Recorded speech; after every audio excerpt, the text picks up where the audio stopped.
All right. So, welcome everyone to episode 3 of the All Bombers Merit Scholarship Podcast. Today we have Mr. Arron Edgecombe, the 2018 All Scholar. He hails from QC as well as University of Miami. He graduated with a bachelor's in Electrical engineering and a master's also. and a master's as well. And he's currently in Kansas working in that field. And we look forward to him blessing us with some knowledge, putting us on game today. So, Aaron, I guess we'll start a little bit from, like, not the beginning, but more when you were kind of wrapping your head around going to college, like that grade 11, grade 12 kind of era. What was going through your mind and like that planning for the future? Good question. And you're making me definitely think back on it because I don't really think about high school that much. In fact, my mom always jokes around, like when she brings up certain things that happened in high school, I'm always like, crazy you remember that because that detail is kind of foggy for me. Um, but grade 11 would have been the year. So I went to QC and they are very much, or it's a school that really promotes like um, achieving like, high achievement and, doing BGCSEs, as many BGCSEs as you can a year early in grade 11. So um, I was pretty much just concerned in that grade with doing really well in those, doing as many as I can and getting as many A's as I could because I knew that that would, have great implications for college. I think that was around the grade also when I was kind of like solidifying in my mind that electrical engineering would be something that I wanted to pursue. I remember enjoying a lot of subjects in high school, being good at a lot of subjects, and even having like some family members and friends tell me like, "Oh, you should pursue this. You should be a doctor. You should be an accountant or whatever," because I was good at health science and math.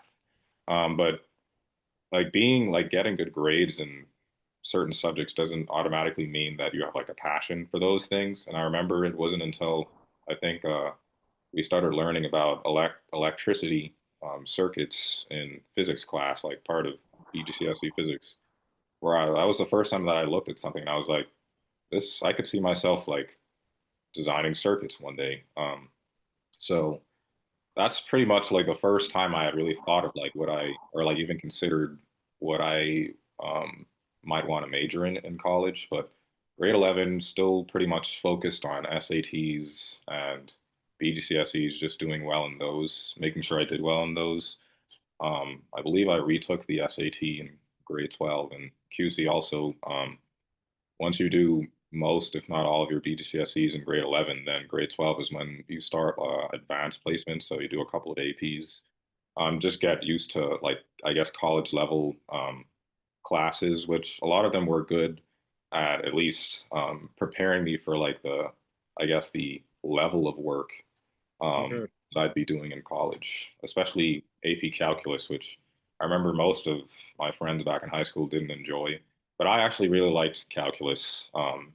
There were definitely some really confusing parts of that class, but overall, I liked it. But Very yeah, cool.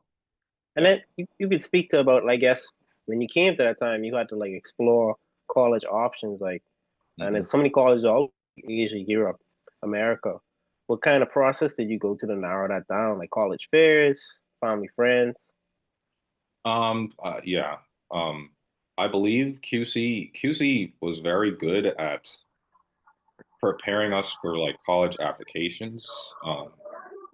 There's like I can't remember the name of the website, but it's like a college board website where you're able to pretty much make like one standard application and send it to like a bunch of different universities that are on The this. Common App? Yeah, Yeah. something like that. Yeah. Um, but I remember there were a couple of like I guess seminars, college seminars where they would teach us about how to apply for college, things we should be thinking about when researching which college or thinking of deciding which college or university we'd want to go to. They even like kind of broke it down. They listed some, I guess, some common colleges that QC students have gone to. Okay. And they kind of broke it down into like these are reach schools, these are safe schools. Like, like if you apply and you get like, I guess, a certain amount of BGCSE A's and like a certain GPA, like this is a school that you almost like you probably would get into if you apply. Yeah. And they, they broke it down that way. So and they pretty much recommended like you should apply to a couple of reach schools and apply to a lot of safe schools. Um, so I remember one of the reach schools was, I think, University of Miami. And that appealed to me because I didn't really know anywhere else in the United States. Like growing up, I used to vacation in Florida every year, and Hmm. I might have been to like Georgia and then like maybe Alabama a couple of times, but Florida was the only state that I was really familiar with. So I remember that was pretty much my number one choice. Like if I didn't get into like, I don't know, like I think I applied to Princeton too. And I was like, yeah, this is a long shot. Princeton is crazy to get into. If I don't get in here, then if I get into University of Miami, that's probably where I'll go. And I remember I they gave me like a really good scholarship that um, in combination with eventually in combination with the All Bahamas Merit Scholarship, made it really easy for me to go to school. Nice. So yeah, Yeah, and then let's get into that a bit, like how you came across the All Bombs Merit Scholarship. I know QC has a good history with that in terms of some previous winners. yeah. So I believe so. My god sister is Cass Adderley, and Hmm. I'm not sure if she was an All Bahamas Merit Scholar or if she was a runner-up, but I know she was one of the two, and I think her year would have been um, like 3 or 4 years before me. Hmm. She's my god sister. Like my mom is best friends with her mom. Um, and I just used to see her do some really cool things and get really cool awards, like just throughout her like primary school and high school career. And I'd always kind of like be like, wow, she's doing like crazy things. Like I want to, I want to be able to Hmm. put my name up there, and I think that would be cool. Like, being able to win some of those kinds of awards. So like I was always like aware of it. My parents were always aware of it, like throughout high school. Um, and I always just had that drive to pretty much just get an A in every subject that I was able to in high school. And yeah, so I think it was. Do you remember like for your year when did the application for All Merit uh like when was that application window? Like I think grade 11, grade 12? Because I no, it don't was it remember in the exactly. last grade. Yeah, it was in grade 12 for me because they decided like in I think I came for interviews like in the summer. So I think I finished my application like March, the year I graduated. Okay. Yeah, but I think it's changed. I think year to year kind of changes. Yeah, I think especially after the pandemic and everything, they Hmm. changed because they changed when they award students too. I think they tend to award students like at the end of the year now, as opposed to Yeah, in the summer. after the first semester. Yeah, but Yeah. yeah, like really, I guess it was just always kind of like in the back of my mind, my parents' mind, like in high school, and I was always aiming to, in some way, shape, or form, like get scholarships to go to college, to go to a good college, get a good education, whether it be, through that program or from the college itself. Um, and yeah, when the application rolled around, I shot my shot, and Got you. yeah. Awesome. So I guess, it's really cool to hear you say you had some role models in that aspect. Because I come across a lot of people, and me myself, I didn't really have no one I saw like do the things before. But I guess from another perspective, did you feel any pressure, like having, being a QC, having those opportunities in front of you? Did it feel pressure? There were definitely a lot of times of pressure. I think again, I would say that QC, and I really like appreciate QC for this.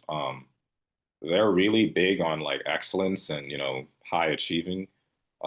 So I remember grade 11 and 12, it was just pretty stressful at times because I just felt like I'm taking so many BGCSEs, so many APs, doing a lot of extracurricular things or maybe doing extra classes, getting, tutoring outside of school to like help me and understand. I just felt like I was devoting so much time to, trying to secure this one A grade in this one particular class and doing it for, I don't know, 10 to 12 different things. Um, and a lot of my friends, like I had a lot of friends also in my all merit class, like who were merit scholars with me. So we all were competitive, but it was like a healthy competition because none of us were like wishing ill on the other. Like it Yeah. wasn't like, oh, you did this, so I got to beat you. It's kind of like, okay, we knew like how, uh, academically sound each of us were. Hmm. And we used to study together, help each other with homework and everything. And a lot of us even did like the same tutoring classes together. I think there maybe were like five of us who had like the same tutor in math and science or like the sciences. Um, Nice. so there was pressure, but I would say that it was healthy pressure. Like they say that, pressure makes diamonds. I think it's more so that type of pressure. I like to say that it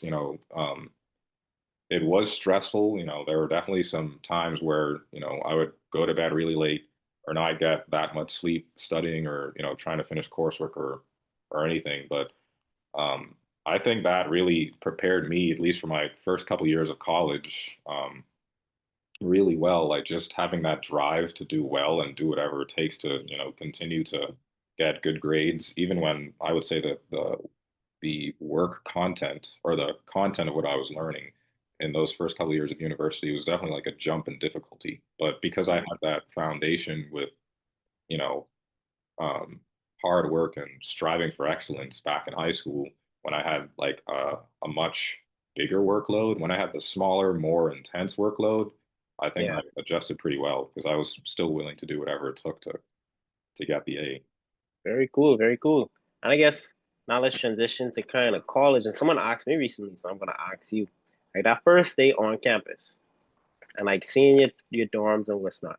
What are like three words to describe how you felt?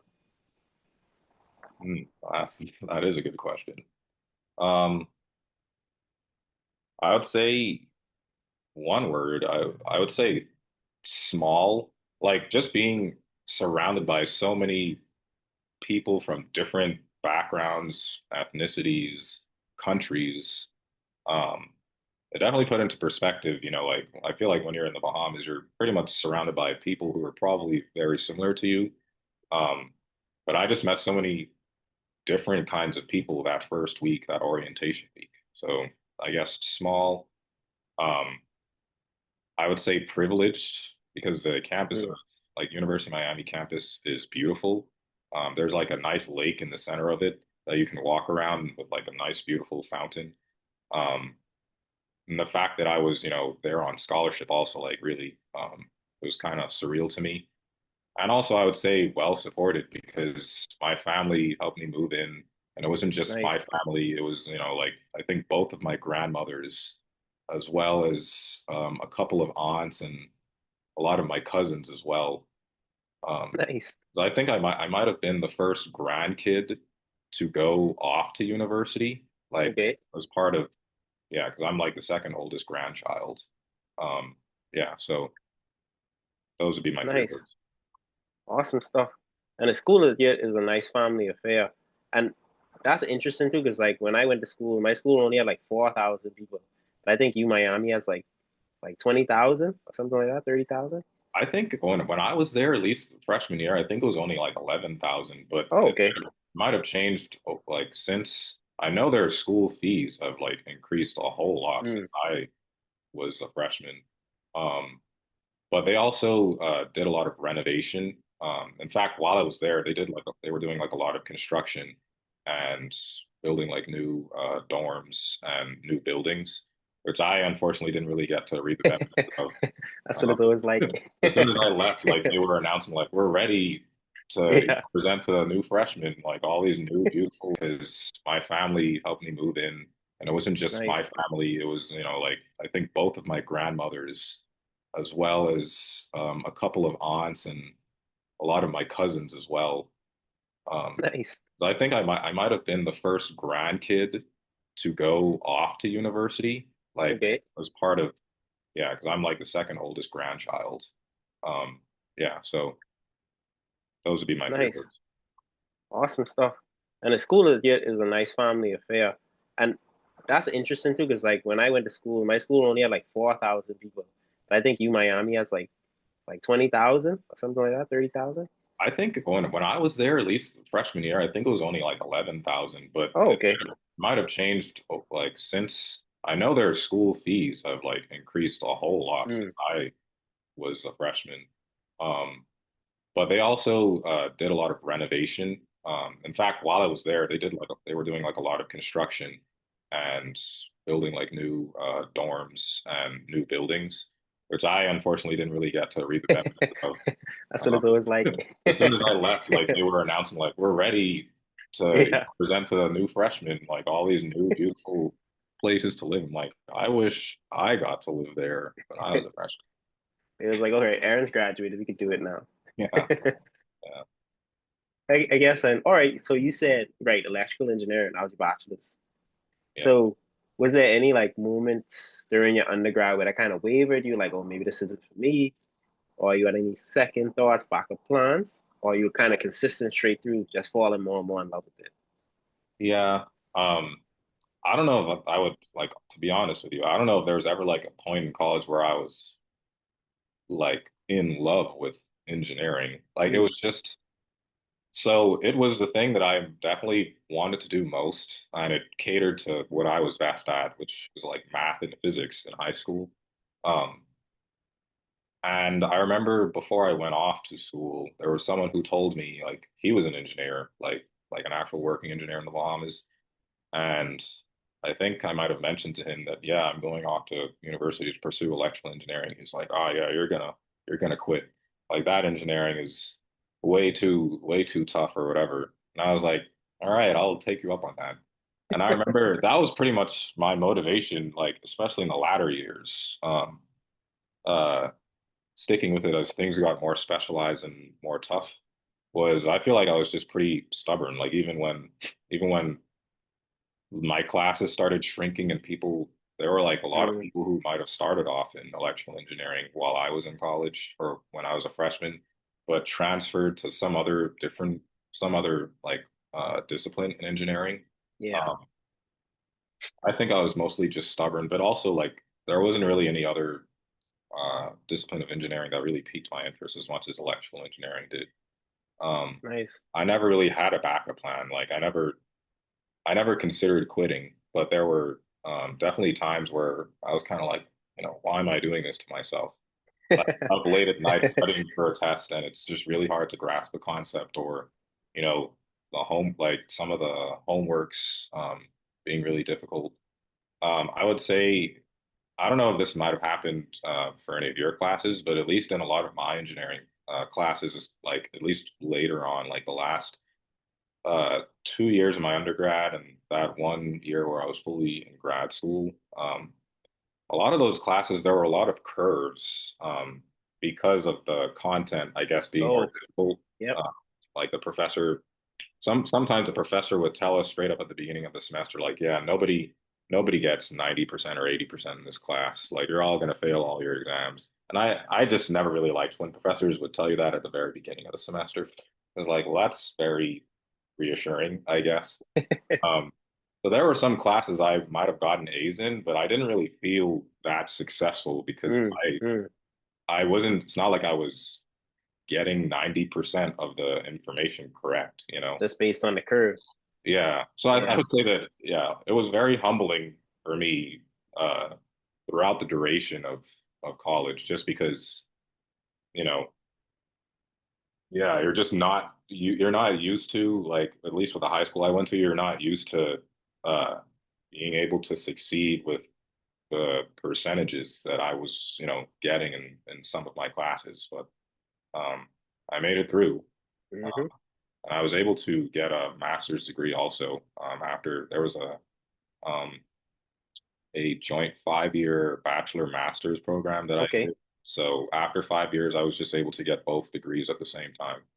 Very Very cool. glad I did that because I don't know if after the bachelor's degree, if after the first 4 years, if I would have, taken a break in between, I don't know if I would have ever wanted to like just go back to college. So I Right. decided I'll just, knock it all out at the same time. And it also ended up being a lot cheaper than it would have been had I, Yeah. taken that break and then do 2 years of grad school. Um, Right. And then with that 5 year master's, did they give you any options to specialize? Was it like a thesis master's or it just was like, how It did that was break like a down? design. It was like a. It wasn't like a thesis. It was more so like a. So my fourth year, I had a senior project, and my Okay. fifth year after my grad classes, I had a design like a master's design project. So like my Okay. final grade was determined based on like what I designed like at the end. Right. Okay. Very cool. Right. Did you have to go before like a panel and present it, or like some type of jury, or? So the senior project, there was like a whole um I think they called it Senior Design Expo, where there's like Hmm. this giant room. So senior design was you did it in groups, so like group of like maybe a group of two or three people. And the group I was in, we designed these umbrella or lockers for umbrellas. And our whole premise was like it rains a lot in Miami, but um, not everyone has umbrellas, and sometimes Hmm. you might be stuck under the archway like by the food court and it's like pouring rain and you don't have an umbrella. So our whole premise was like, you know, we're going to design this prototype of this movable locker that contains umbrellas in them that you can actually use your cane card like Miami were the hurricanes. So like your cane ID is basically your Okay. student ID. You can, tap your cane card to our RFID scanner or Yeah. input it into the scanner, and it'll recognize you as someone who's part of like the student database, and then you'd be able to lock or unlock the locker, grab an umbrella, and then walk wherever you need to be. And obviously, like if this ever became like an actual thing that we mass produce, there'd be like another one of those things Yeah. And I receive it. that would Yeah. receive it. So that was like our senior design thing, and we presented that along with all the other senior design project. It was mostly like students could just walk through and see what people designed. Professors would walk around and ask us like Okay. recommendations for it, and then we could tell them Yeah. how certain things worked as part of it. And I think we won, our group won something as part of that design expo. I can't remember exactly what it was. Maybe like our presentation board. Like we might have won best like presentation board or something. Nice. Well, we did get an award for it, but there were like five or six different awards. So I don't, yeah, I can't Sounds really. like you did your thing though. Yeah, it was Um, cool. It was a cool experience for sure. yeah, and I know I think we spoke about it before too, and you mentioned it early in high school, where you're able to kind of have those group study situations. Was Mhm. that a strategy you carried on into college? And Yeah, maybe there were name like, definitely, yeah, go ahead. Yeah. yeah, there were definitely certain classes where it was pivotal, having group study. I would say when I was in that 1 year of grad school, that was more independent, like every man for themselves. But I think the final year, my final year in undergrad, that fourth year, I was in a lot of coding classes or programming classes, and often for those, like, like there would be a group of friends where we would sit down and try to figure out the code together.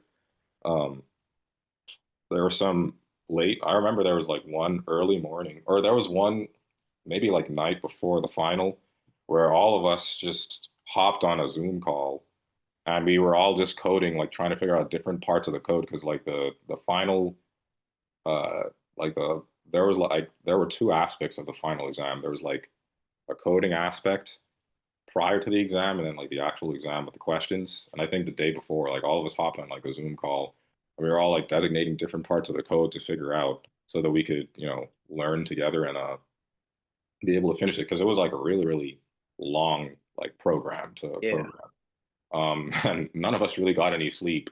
So like we all like just walked into the final exam room looking like zombies. But yeah, yeah, there are definitely some opportunities for that. Most of them came Nice. in like the first couple of years though, in college when we were taking much bigger classes that had more general engineers in them. So like physics in the first couple of years and calculus in the first couple of years were much bigger classes. But by the end, electrical and computer engineers usually took the same classes, but those classes were really small, like maybe 8 to 10 people. Oh, really? Wow. I think the year I graduated, there were only like 8 or 9 total electrical engineers in that graduating class. What? Wow. I didn't know it was that small. I guess, like you say, it's a difficult program. Did you get to participate? Like, it's still Miami's still a liberal arts program, right? So, do you get to explore like other classes that interested you, or are you still like kind of strictly Um, engineering? well, so at least for us, we had to take what are called cognates. So there was an arts and humanities cognate and a people and societies cognate. For arts and humanities, I just did Spanish, so like languages Okay. for that one. And I did up until I think it was pretty much Spanish literature, like the Okay. last class that I did, and it was like I shouldn't say it was surprisingly difficult, but it was like a lot more work than I anticipated it being. I was pretty much just taking Spanish for like an easy, like, oh, this is going to be like a cool class. I don't have to put a whole lot of effort into it. But that class, like the teacher at the beginning of the year, like said, yeah, I'm never ever speaking English in this class. Only ever going to speak Spanish, so you're just going to have to deal with it, and this is how you're going to get better. I'm like, oh, okay. And then we had to respond in Spanish and like watch movies in Spanish and read books in Spanish. So it turned out to be a whole lot of work. Um, but like it did improve my Spanish a lot, at least for that semester. I kind of wish that I kept the momentum, and maybe at this point I might be fluent in Spanish or something, but I just haven't been speaking Spanish the past couple of years. And then I also took psychology, like some psychology classes as Yeah. part of the other cognate. Um, yeah. All right. Very cool. Very cool. And then you spoke about, yeah, you had that What program about like, you? Like what? So you oh, did like athletic training. any? So Yeah. you said earlier, I guess before I started recording, that it wasn't a STEM degree. So what did that fall under? Well, the funny thing is athletic training, like like you have like colleges and schools and stuff like that. So exercise science in like the same school, that qualifies as STEM, but athletic training doesn't. I think it's just like a semantics thing with the codes. I don't know if you ever look at the list of like STEM codes and how they categorize it. Oh, did you get a BA or instead of a No, BS? Is it something it is like, a it is a bachelor's of science. oh, Yeah. that's strange. but based on USCIS like codes list, it's not like a STEM code. Oh, It's close, but okay, it's yeah. not there. Yeah. But mine is like more like a program, just like yours, like electrical engineering. So like our first 2 years, we take a lot of classes with like health sciences majors, like physical therapy, exercise science, Yeah. even like some nursing students. And then the final 2 years, you literally take all our classes as like I think there's about 12 of us. Like we take all those classes together, and then we do our internships together. Mm. And that was my next question for you. How did you manage like the internships and stuff? Because I know that's a big aspect of engineering programs. Yeah, at least for me, I did all my internships in the Bahamas. Oh, that's sick.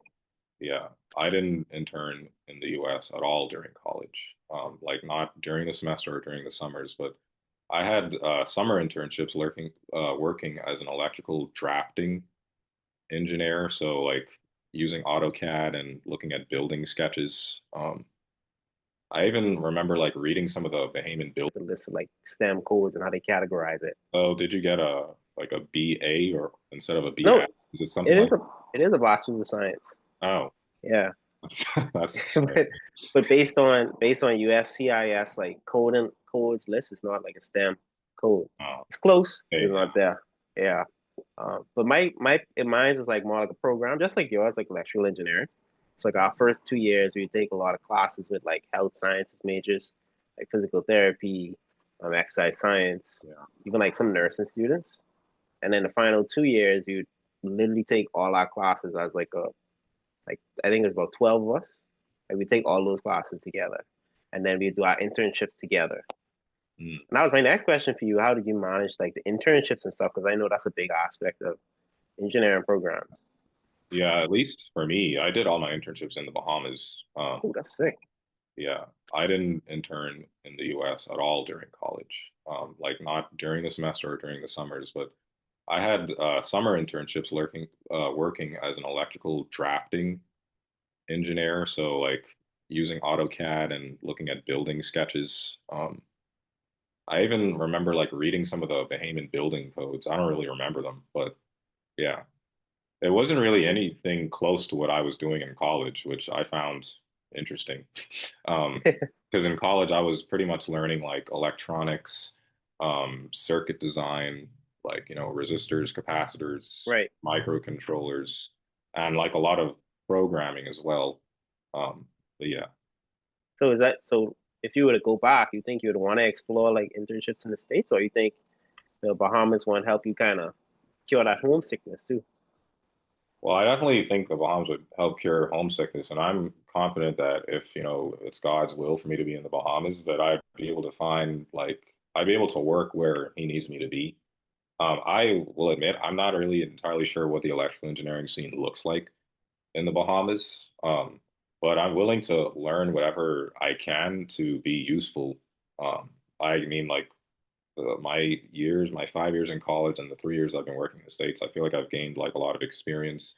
And one thing that I've learned from like engineering in college is there's a lot of theory that goes with it, like a lot of, formulas you have to memorize or concepts you have to be familiar with. But ultimately, the biggest thing that I've learned, and I'm sure a lot of like this applies for a lot of like university majors, is college pretty much prepares you for critical thinking. Like it increases your ability to critically think and just be able to Hmm. solve problems like in real life. Um, Yep. that's pretty much all engineering is, especially like where I work right now. Like I work as an electrical design engineer for an automotive company. So redesigning aftermarket vehicle parts. Um, and a lot of that is evaluating, okay, we currently buy this part from this supplier. Are we able to make it ourselves for a lot cheaper and be able to make a profit from that? Or that's pretty much half of what I do. But the other half would be, okay, these parts aren't working. Like we're having to scrap all these parts. Uh, what's going on? Like why? Like what's going wrong? Is it a Like design? troubleshooting. Yeah, is it Mhm. a design issue? Like the design needs to be changed? Is it like a process issue? Like, do we need to do something different in how we're actually putting the parts together? Um, and a lot of those parts that, or at least a lot of those problems that get brought to my attention, like it would be my first time ever seeing like that type of part. So like I first have to Mhm. figure like, okay, what is this part supposed to be doing? And then why is it not doing that? So, but that's like all critical thinking. Um, so yeah. So I Very think like cool. even if I were to go back to the Bahamas and have to like learn things, I think I've gained a decent amount of experience with, okay, it's a new thing that I have to learn and adjust to, but I can do it. Ready for it. Yeah. Cool stuff, man. And then okay, so let's switch gears a little bit. And we mentioned it just now, like the kind of well, you said you vacationed there, but what was the transition like to actually live there and go to school in a different place other than home? Oh yeah. Yeah, I pretty much, I mean, well, I did live on campus. I never even moved off of campus. Same. So I really like the campus. I like being close to everything. I didn't have a car in college, so I had a few friends who had cars. So like if I ever wanted to go to dinner somewhere, and we would maybe drive around Miami. Miami had good beaches too, so if I ever wanted to go to the beach, then we maybe on a weekend we go to the beach.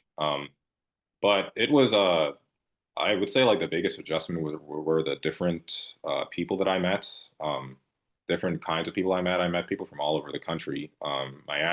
Is probably like one of the most popular schools Mm. or most attractive schools for people from different places to go to. So I feel like most of the people I met were like either from California or like New York or like in the New York area. Be on a weekend we go to the beach. But it was I would say like the biggest adjustment were the different people that I met, different kinds of people I met. I met people from all over the country. Is probably like one of the most popular schools Mm. or most attractive schools for people from different places to go to. So I feel like most of the people I met were like either from California or like New York or like in the New York area.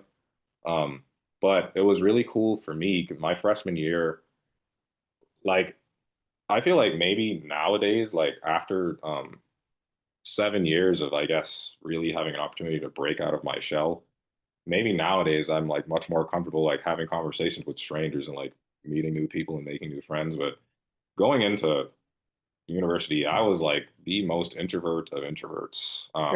I did not expect to make a lot of friends my freshman year. Introverts. I did not expect to make a lot of friends my freshman year. But my freshman, like my floor, my freshman dorm, everyone was just really chill. Everyone kept their doors open all the time, pretty much Mm, like just inviting people. Like, so if you ever walked past someone's door, like you pretty much feel invited to just go inside and see what's up with that person, what they're currently doing. So I was pretty like friendly with a lot of the people on my floor freshman year. We played Super Smash Bros. All the okay. time. I actually got unhealthily good at that game in college just because we played all the time. Um, but yeah, a couple of guys from my freshman year dorm um, that I lived with on the same floor with, we became really good friends to the point where we pretty much roomed with each other my entire time there. Um, Nice. so I always had like really good friends who were like-minded. They were some of them were in similar degrees as me, um, but we always used to play video games with each other, work out with each other. College is when I started like powerlifting. Um, Okay. I mean, Nice. I look like a scrawny guy. I would say I'm a little stronger than I look. Not like anything impressive, but that was fun too, getting to work out with people and just try a bunch of new things. That's nice. Were you like big into clubs and stuff like that?